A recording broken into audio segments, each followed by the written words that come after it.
Hi Shemai, Sitachi Croeso I Chris Adoe, what is cracking, ladies, gents, boys, girls, and lit. Today we are talking about Call of F. Gardner. Now this book sort of signals the end of the Gardnerthon, and then tomorrow I'm back in work, I'm back in the gym, I'm back to making videos at a slower pace. Now if you've enjoyed the Gardnerthon so far, feel free to subscribe, feel free to like and comment or whatever. Just so I know that people are enjoying these videos. So without further ado, let's get back into the book. So off the cuff, Call of F. Gardner is it's a pretty enjoyable read. It's a decent read. It's got a lot of references to Lit and the users on Lit, at least one of them. There's even like a subtle nod towards how everyone just says, read the Greeks, start with the Greeks. And it's kind of funny. Actually, Gardner's actually capable of writing funny stuff. And it's nice because the guy is sort of like, he sort of like fits Scoob. Maybe not Ziz, but if you're from Fit, you might remember Scooby. I don't think he still posts, I haven't been on Fit since my powerlifting days. But yeah, I saw one of those users that you sort of remember, and you sort of look back and go, oh, they're funny, I like them. And I think Gardner's going to be one of them. He's a good writer, but he's also quite funny. He's quite a personable person. I quite like him. But without further ado, this book, let's look at the back. Let's look at the back, should we? Now, the back of the book, it does say a young woman named Isabella is told about the Mandela effect by her boyfriend, a mysterious phenomenon where people remember certain events differently. They discover one particular occurrence of this happening in downtown Chicago. Together, they set off into the city, hoping to uncover the truth behind the enigmatic Mandela effect. Now that just about sums up the book, to be honest with you. We got the Mandela effect and how there's one theory going around how people think certain messing around with like black holes and stuff is causing these timelines to bounce and change and all that stuff. So this really, it's like the Marvel Avengers kind of stuff, but the Doctor Strange with like the thousands of different like possibilities kind of thing, where you have Sam and that ninja fella who I can't remember, and I don't think his name is actually mentioned in this book, but they're from a different universe interacting with the current universe, and it's all that kind of stuff. It's hands-on, but like the main characters are playing with both timelines, and it's all quite interesting. You got reptilians, you got the stranger from The King in Yellow, I think. No, what's it called? The King in Yellow? Can't remember. It's that kangaroo though called Stranger, and it's just quite interesting. F. Gardner does make an appearance in the book, and he's funny. There's a reference to Butterfly from, I think it's mostly on the Write What's on Your Mind boards. That's where I've seen all the memeing. There's a part when Gardner comes out on stage and he waves to a beautiful woman and he shouts out hello butterfly, and Luke, Isabella's boyfriend, is just sort of like dribbling and be like, oh my day, she is so beautiful. And then like Isabella's like, do you even read, bro? She says, yeah, I start with the Greeks and stuff like that. It's funny. It is actually funny, it's humorous, and there's a lot of charm in this book. Gardner sort of lent into how Lit sort of hates him and loves him at the same time, and it's fantastic. It's actually a really fun book. But what is the story? Now the story's quite interesting. It starts off with Isabella and Luke doing drugs in the basement, and then there's like a weird out of body experience, like a weird like drug induced dream where Luke shoots Isabella falls apart, and Luke turns into this massive hamster and he starts whacking at this wall with his hamster hands. It's all really weird, and it's a bit silly, but it's funny at the same time. It's fun to read. It's not like cringe, that kind of thing. And then it all just goes off. They look for the Eternity Mall, but then there's the Cherokee Theatre from Call of the Cherokee, and it sort of messes around with like different timelines. The Mandela effect, where one instance of Chicago has one, whereas the other has the other, kind of thing. It's sort of like Pokemon Diamond and Pearl having different regionals. Don't know why I use Diamond and Pearl. But it's that sort of thing, timelines have their own exclusive regionals kind of thing, from what I could gather, from what I can remember. You have the dragon, who I believe was briefly, I think he's a main character actually in Reptilian Odyssey. Sort of like the big bad guy trying to destroy Earth kind of thing. And then obviously you have a reptilian in this. You have the kangaroo from, I want to say The King in Yellow. I don't want to say The King in Yellow because I don't think it was called that, but you know what I mean, the kangaroo one. Hunger of the Kangaroo, that's the book, boys. Hunger of the Kangaroo. And it's just loads of different characters making cameos. Like, God has created all these characters and he just reuses them in this instance. But it's okay because they're part of the same universe. It's fun. And like I said, I keep mentioning Marvel's Avengers. It's all like that. You have Thor's own film and then he comes back for the Avengers. It's all like that. but in Chicago. There is a scene, however, in this dream-like world where Luke he has sacrificed a child on this massive roller coaster, and there's gore and viscera, there's a bit of intestines just draped over the metal, like I suppose skeleton of the ride. And he's like, yeah, it's a sacrifice, we need to sacrifice a child to get into the Ouroboros cult. But he doesn't really seem that bothered by it.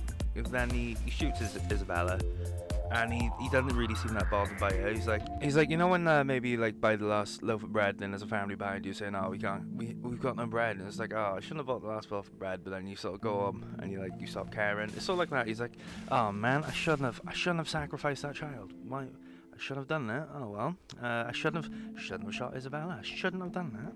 What a day. But it's kind of funny. It's funny, and I like that. You got references to Butterfly, Butters. There's a reference to Walden where they're like, oh, is Gardner the world-renowned author of, like, I don't know, Academy or something like that? And they're like, no, you silly, that's Walden. And that's kind of funny. It's funny that there's like some genuine lit humor in there as well. I don't know if it's sort of like up to date, but at the end of the day, Lit is a really slow moving board, and it is pretty much just one chapter with all this in there. But if you find that kind of funny and it sounds kind of interesting, I'd say this book is worth a read just for that. You know, it feels weird Gardner actually acknowledging Lit after, I suppose, Lit just constantly like ripping into him. It is funny. It is a nice little twist of fate kind of thing. I enjoyed that. Other things that I didn't enjoy. Yeah, sure, I didn't enjoy that Luke and Isabella literally spend the entire book either doing drugs, being under the effect of drugs, or talking about drugs. It is what it is. They are meant to be like pothead teens. It's just kind of thing, if you know people who kind of rely on drugs to have a night out, to have a nice night out, a fun night out, and if without them they're just sort of like boring. And what I'm trying to say is, I suppose at the end of the day, the two characters, Isabella and Luke, are low-key, kind of like one-dimensional and obsessed with drugs. And yeah, maybe I think America has like a bigger drug culture than the UK, especially Wales. But, you know, I just didn't really care for it, you know. It was kind of annoying. The characters are likable to an extent, but the constant drugs references kind of weird. But, there is a redeeming factor. And in my own opinion, I think that redeeming factor has to be how Gardner reuses characters he's already established and created in his universe, so that the universe itself isn't becoming bloated, and these characters like Sam, like the ninja from Call of the Kappa, it's a nice little throwback, especially when they're being normal characters. I think you had the kangaroo from Hunger the Kangaroo, something like that, and that character's quite interesting. You have the dragon, briefly mentioned at the end of Reptilian Odyssey, and it's sort of nice to see these characters interact again, because at the end of the day, Gardner's Chicago isn't becoming bloated. It's a nice...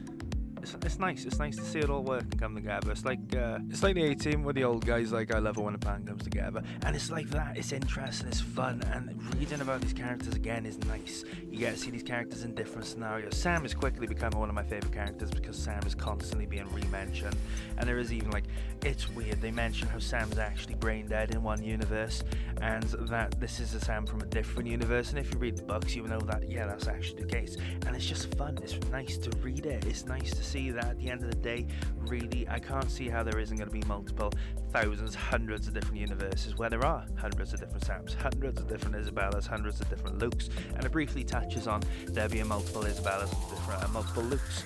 I think it is literally only like two of each, but I don't see how Gardner can't expand that, because he's positioned himself in a nice little place where he can happily expand to do whatever he wants. He's set up this, 1000 IQ play where he has got his own fictional Chicago that he can do whatever he wants to it, and it's interesting, it's fun. It's nice to see somebody from there actually thriving in their element instead of sad posting or frog posting or asking bucks for this feel after they've soiled themselves on public transport. It is nice. It makes a change of pace. It's just, ooh, it's nice. Now the story itself, I might not have gone into it in much depth, but it is literally just Sam and Isabella getting high.